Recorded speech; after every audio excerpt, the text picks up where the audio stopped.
Hey dudes, my name's Blekoh, and this is a Game Boy Color. But not just any Game Boy Color, it's my Game Boy Color, which I got for Christmas in 1999, along with Pokemon Red and Yellow version, which made it arguably the best Christmas ever. Especially because my older brother also got one just like it, but with blue version instead. Which Pokemon did I choose? Bulbasaur, because it's perfect for beginners. I named it Flower, which I had to ask my brother if I spelled it right, because at the time I could barely read. This thing traveled with me wherever I went, whether it was a road trip, at home, or sometimes at school recess, to teach everyone who the real Pokemon Master is, or to learn about secret rumors, like that you could catch a Mew if you went behind Bill's house, which you never knew if the rumor was true or not, because nobody had access to the internet. It was the first console that was purely just mine, and I spent countless hours staring at its tiny little non-backlit screen, playing many of the games over and over again. Since it had such a big impact on my childhood, I thought it'd be cool if I could make a game that would play on this exact system, so that's what I did.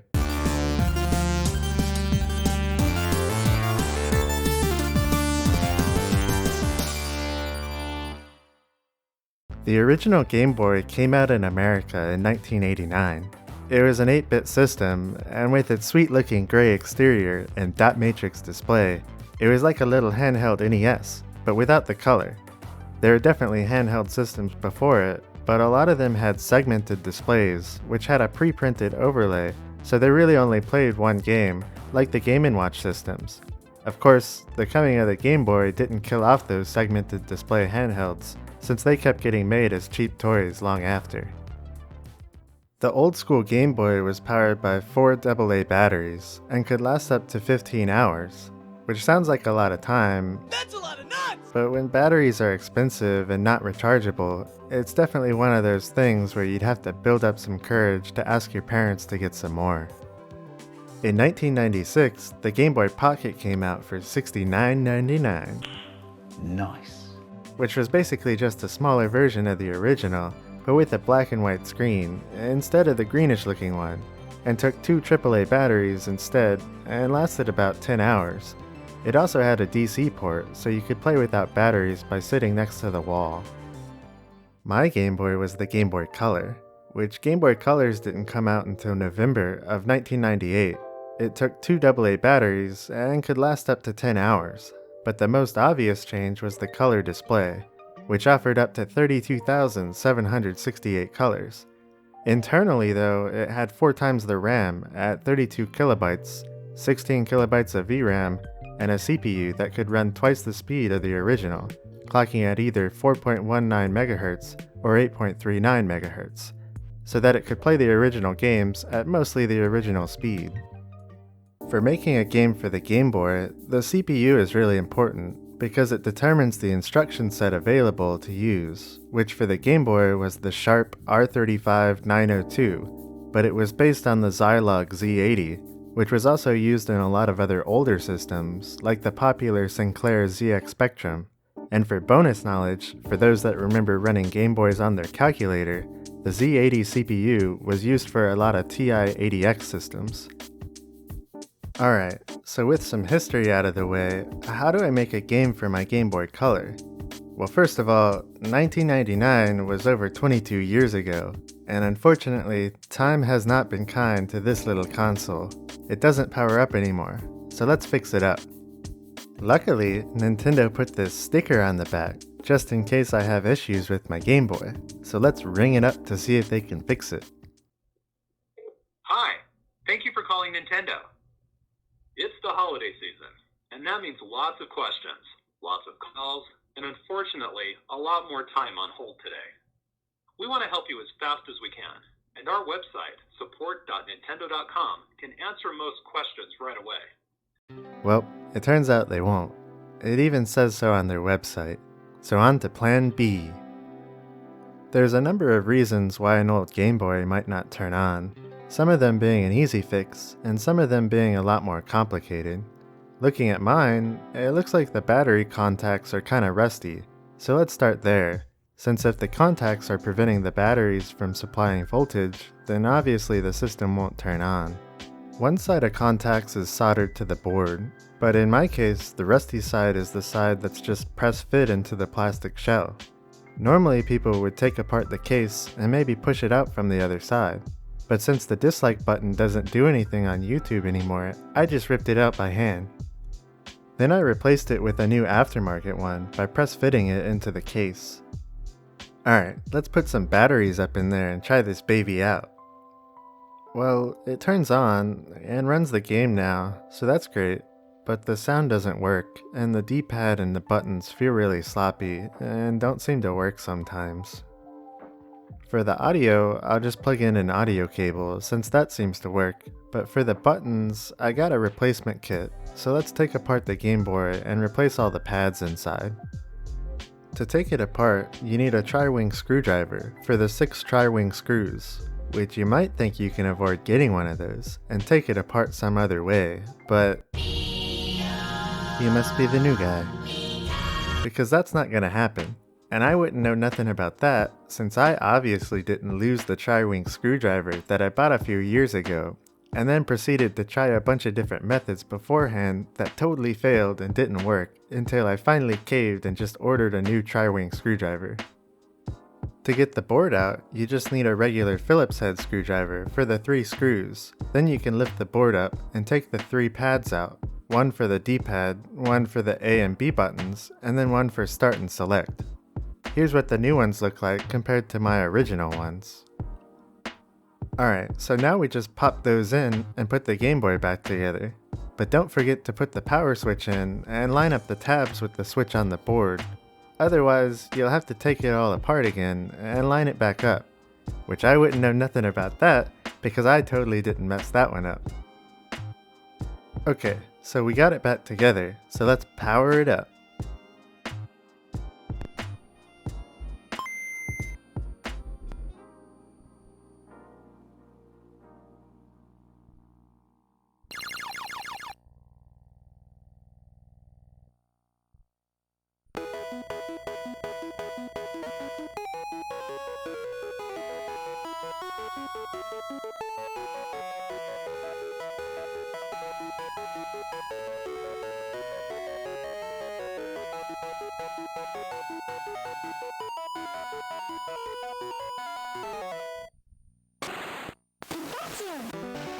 Wow, that is still as obnoxious a Pikachu as I remember.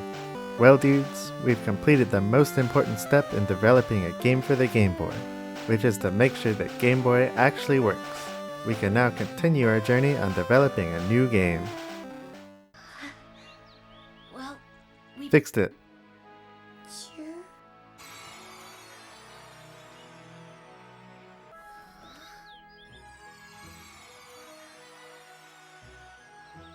What's that? There is no data. There are still Games. yet to be identified.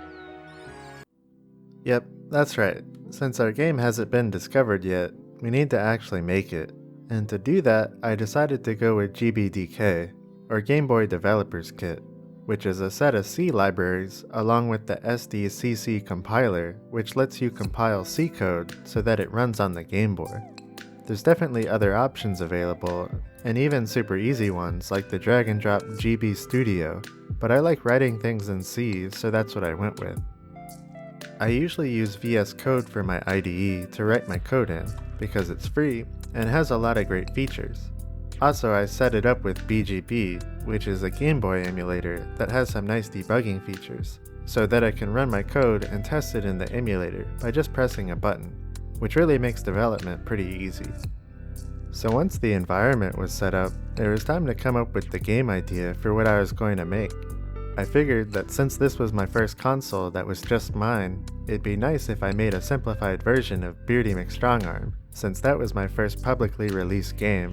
So that means I need to make a platformer game where my character can jump around and grab onto ledges and stuff to navigate through the levels. Alright, sweet. So I have my game idea, now I just need a plan for what needs to be done. Well, I can split the plan into these different pieces.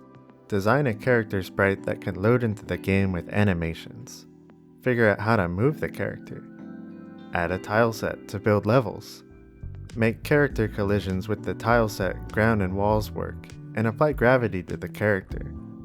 Add inputs so the character can move and jump and grab onto ledges. Add the ability to go from level to level. Add screens for different menus, and finally, add music and sound effects. So let's start out with making my character. The Game Boy supports two different sprite sizes, 8x8 and 8x16, which means you can only have a character with this size. Ha, just kidding. I bet you were typing up a comment about how wrong I am, because you can actually make much larger sprites by using the idea of a meta sprite, which is essentially just a bunch of small sprites that work together to act like a large one. There are two big limitations for a sprite other than just the size. One is that the Game Boy can only display up to 10 sprites per line, so your meta sprite can't be wider than 10 sprites. Also, for colors, each sprite can only be 4 colors, but one of those colors is usually the transparent color, so you really only get 3 colors. For a meta sprite, since it's made up a bunch of little sprites, that means you can use more than 4 colors as long as you use 4 colors for each little piece. With that in mind, I went ahead and designed my character, Beardy. His body and arms are made from 13 8x8 sprites that each have their own color palette with only 4 colors. I normally design my sprites in A-Sprite, and I was able to do that for this project too because GBDK provides a utility to convert a PNG file to a header file and a C file that you can use in your C code. It also supports animations by using a vertical sprite sheet, which is pretty neat. Alright, so I have my character, but how do I move it? Well, GBDK provides an example called Metasprites, which shows how to render a Metasprite and move it around, as well as stepping through its animations, rotating it, and mirroring it, which is perfect because that's pretty much everything you need to do to start out with. You just have to swap out the example sprite with your custom one, and now you can see your character moving around. So we can go ahead and check that one off the list. Next up is tile sets. There are newer ways to do this, but the old programs still work pretty well. The two programs that I used were GBTD, or Game Boy Tile Designer, and GBMB, Game Boy Map Builder. Essentially, you create your tile set in GBTD, which you can export your tile set as a C and header file for your C code. Then you can import the tile set you built into GBMB to build your levels, and then export those as C code as well. So I made my tile set and went ahead and built out a few levels, and now it's good to go. Okay, so I have my character and I have some levels, but I need to make my character interact with it by adding collisions. Honestly, this was the hardest part. If I chose to not scroll the background in my game, then it'd be really simple, but I felt like that'd be cheating. The reason it's so hard to make this part work correctly is because on the Game Boy, there's the concept of your background layer, and then there's the concept of your sprite layer, and they're completely separate. So the background layer is controlled by using the hardware scroller on the Game Boy. What that means is that you set an X scroll register and a Y scroll register in order for the background to move around. So essentially, the background has its own coordinate system, and by background, I mean where all your tiles are for the ground and walls and stuff. Your character sprite is completely separate, so moving the background doesn't move the character, and essentially you move your character around with X and Y coordinates on the screen, where X goes from left to right and Y goes from top to bottom. So yeah, basically when you move your character, you have to translate your character's X and Y positions into the background coordinates to find out if you're colliding with the ground or wall, and you need to keep track of how much you've scrolled the background to figure this out. Once that's done, to add gravity, you can just constantly add a speed value to your Y speed every frame to simulate gravity, so that part's pretty simple. For character inputs, the Metasprite example shows how to check inputs from the Game Boy. You can just pull the joypad and see if there's a specific button being pressed. Then you can just call the built-in GBDK function moveMetasprite to move your sprite around. So I added inputs for left D-pad and right D-pad, and then an input for the A button to jump and grab onto ledges. I used my same collision code, but instead of checking for ground and walls, I just checked if I'm colliding with a ledge tile. So it didn't take too much effort to add this part once my collisions worked.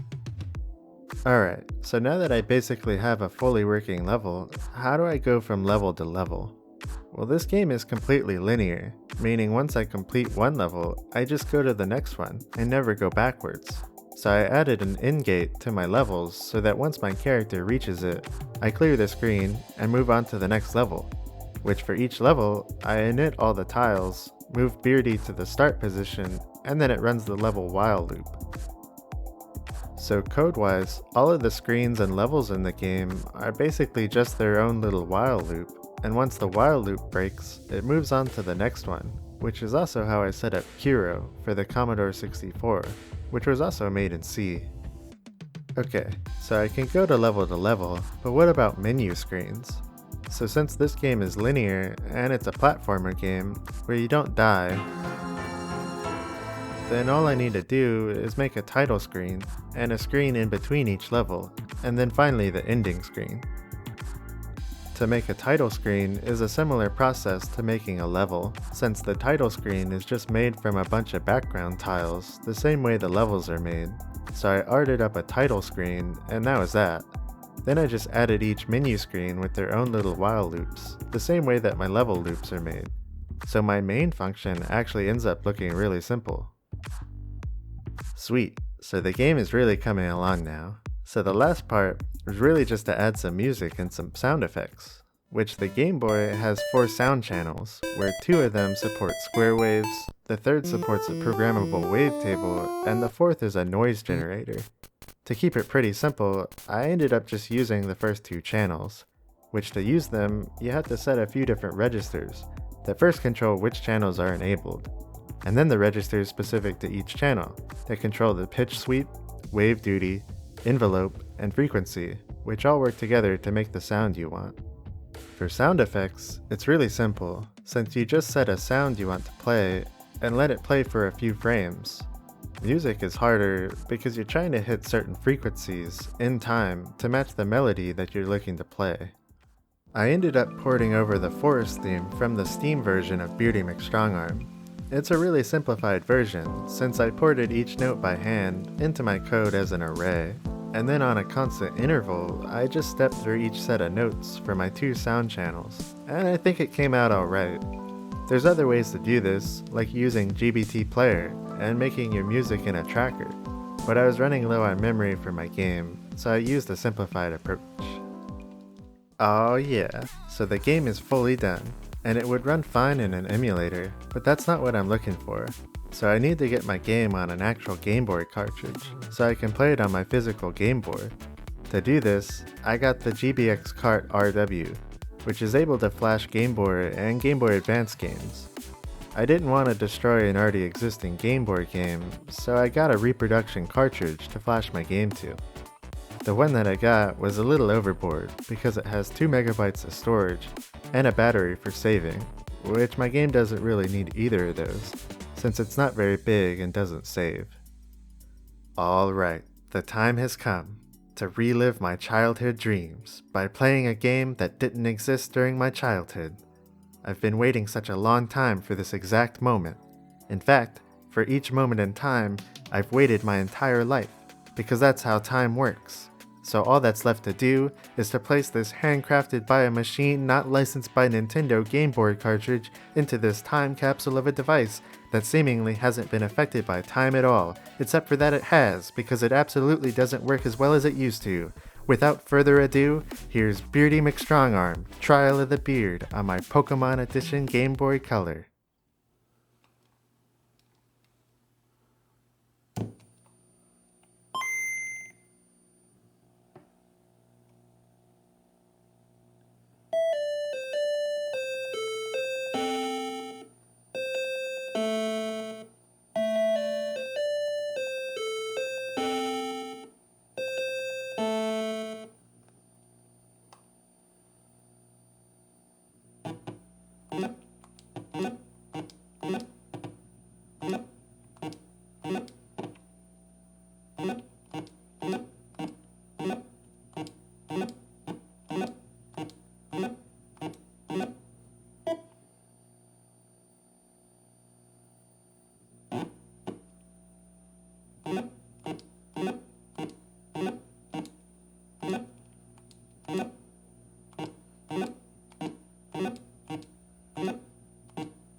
Alright, is the game perfect?